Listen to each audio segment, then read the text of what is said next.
సంగారెడ్డి జిల్లా కందిలోని ఐఐటీ హైదరాబాద్లో నూతనంగా న్యూక్లియర్ టెక్నాలజీ కోర్సును ప్రారంభించారు. భవిష్యత్తు విద్యుత్ అవసరాలు తీర్చడంలో న్యూక్లియర్ టెక్నాలజీ అనేది కీలక పాత్ర పోషిస్తుందని ఐఐటీ ప్రొఫెసర్ భువనేశ్వర్ రామకృష్ణ తెలిపారు. దేశంలోనే మొట్టమొదటిసారిగా న్యూక్లియర్ కోర్సును ఐఐటీ హైదరాబాద్లో ఏర్పాటు చేశామని చెబుతున్న ప్రొఫెసర్ రామకృష్ణతో మా ప్రతినిధి ప్రశాంత్ ముఖాముఖి. సంగారెడ్డి జిల్లా కంది మండలంలో ఉన్న ఐఐటీ హైదరాబాద్లో ఈరోజు న్యూక్లియర్ కోర్సు 3 నెలల కోర్సును ప్రారంభించడం జరిగింది. ఈ న్యూక్లియర్ కోర్సు యొక్క ప్రత్యేకతలు ఏంటి, దీనివల్ల ఎలాంటి లాభాలు ఉంటాయి అనేది ఇక్కడ మనతో మాట్లాడడానికి ప్రొఫెసర్ ఉన్నారు. ఆయన అడిగి మిగిలిన వివరాన్ని వారి మాటలను తెలుసుకుందాం చేద్దాం. సార్ మార్నింగ్ అండి. ముఖ్యంగా ఇప్పుడు చూసినట్లయితే ఇక్కడ న్యూక్లియర్ 3 months కోర్సు స్టార్ట్ చేశారు. దానికి స్టార్ట్ చేయడానికి కారణం ఏంటి సార్? అసలు ఇప్పుడు మనం న్యూక్లియర్ టెక్నాలజీ కోర్స్ స్టార్ట్ చేయడానికి కారణం ఏంటంటే, ఇంతకుముందు మనం ఐఐటీ హైదరాబాద్లో కానీ వేరే ఐఐటీస్లో కానీ ఇట్లాంటి న్యూక్లియర్ టెక్నాలజీ కోర్స్ లేదు.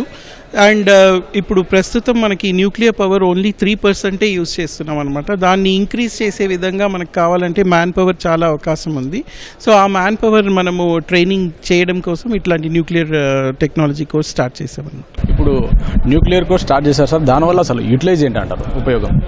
ప్రస్తుతం ఇండియాలో మనం 3% ఉంది న్యూక్లియర్ టెక్నాలజీతో మనం పవర్ జనరేషన్. సో దాన్ని ఇంక్రీజ్ చేయడానికి మనం 100 GW వరకు ఇంక్రీజ్ చేయాలని 2047లో ప్రైమ్ మినిస్టర్ గారు చెప్పారనమాట. సో దానికి అనుగుణంగా మనం చేయాలంటే మ్యాన్ పవర్ అవకాశం ఉంది. సో మ్యాన్ పవర్ కావాలి అంటే మనము టెక్నాలజీ వాళ్ళందరికీ ఇంపార్ట్ చేయాల్సి వస్తుంది. దేర్ఫోర్ ఇప్పుడు క్రిమ్సన్ ఎనర్జీ ఎక్స్పర్ట్స్తో పాటు ఐఐటీ హైదరాబాద్ ఇది ఫస్ట్ టైం స్టార్ట్ చేయడం జరుగుతుంది. సార్ ఇక్కడ ఎలిజిబిలిటీ క్రైటీరియా ఎలా చూస్తూ ఉన్నారు, విద్యార్థుల్లో ఇక్కడ ఎలా ట్రైన్ చేస్తారు వాళ్ళకి కోర్సులో? ఎలిజిబిలిటీ క్రైటీరియా అని చూస్తే ఏ బీటెక్ అయినా మనం స్టార్ట్ చేసుకోవచ్చు. ఎందుకంటే మనకు న్యూక్లియర్ టెక్నాలజీలో ఎలక్ట్రికల్ ఇంజనీరింగ్ కావాలి, మెకానికల్ కావాలి, సివిల్ కావాలి, ఫిజిక్స్ కావాలి, అందరూ కావాలి. సో ఏ కోర్స్ అయినా పర్వాలేదు. బీటెక్ ఒక బేసిక్ ఎలిజిబిలిటీ ఉంటే మనము న్యూక్లియర్ దాంట్లో ట్రైన్ చేయొచ్చు. ప్రస్తుతానికైతే 3 నెలల కోర్సు స్టార్ట్ చేస్తామన్నారు కదా, ఇది భవిష్యత్తులో ఇంకా పెంచి దీన్ని ఇంకా పొడిగింపు చేసే అవకాశం ఏమైనా ఉందండి? ఇప్పుడు మనం ఆలోచిస్తే ఎంటెక్ ప్రోగ్రామ్ స్టార్ట్ చేసే అవకాశం ఉంది. ఇంకో 1 yearలో ఎంటెక్ ప్రోగ్రామ్ స్టార్ట్ చేస్తాం న్యూక్లియర్ టెక్నాలజీలో ఐఐటీ హైదరాబాద్లో with some collaboration from industry partners.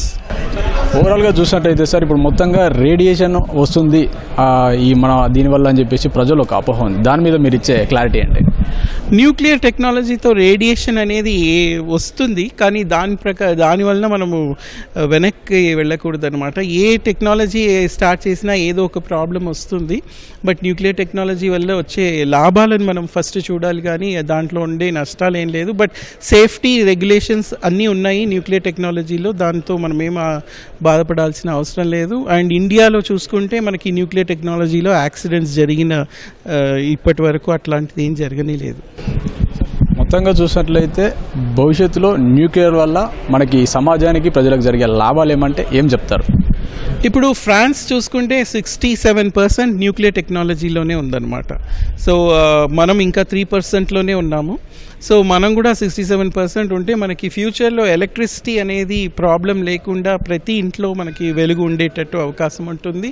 So దానివల్ల మనకి కరెంట్ పవర్ ఉంటుంది. అండ్ ఫ్యూచర్లో మనకి ఎంతో 100 GW కంటే ఎక్కువ మనం జనరేట్ చేసే అవకాశాలు ఉన్నాయి.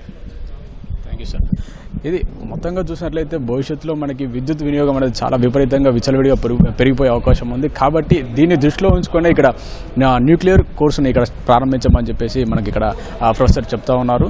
దీనివల్ల ఏం జరుగుతుందంటే భవిష్యత్తులో ప్రతిదీ మనకి విద్యుత్ మీద ఆధారపడి ప్రతి మిషనరీ కానీ పనిచేసే అవకాశం ఉంటుంది. కాబట్టి విద్యుత్ లేకపోతే సమాజం ముందుకెళ్ళలేని పరిస్థితి ఉంటుంది. కాబట్టి ప్రస్తుతం ఉన్న వివిధ రంగాల్లోని మనకి విద్యుత్ ఏదైతే ఉందో అది భవిష్యత్ అవసరాలకు అనుగుణంగా సరిపోని పరిస్థితి ఉంది. కాబట్టి ఈ న్యూక్లియర్ రంగం ఏదైతే ఉందో దాన్ని విద్యార్థులకు కానీ లేదంటే సమాజంలోకి లోతుగా తీసుకెళ్ళినట్లయితే మనకి భవిష్యత్ ఉపయోగాలకి అనుగుణంగా ఉంటుందని చెప్పేసి ఇక్కడ మనకి ప్రొఫెసర్ చెప్తున్న పరిస్థితి ఉంది. కెమెరామెన్ ఉమామేశ్వరరావుతో ప్రశాంత్, ఈటీవీ న్యూస్, కంది ఐఐటీ నుంచి.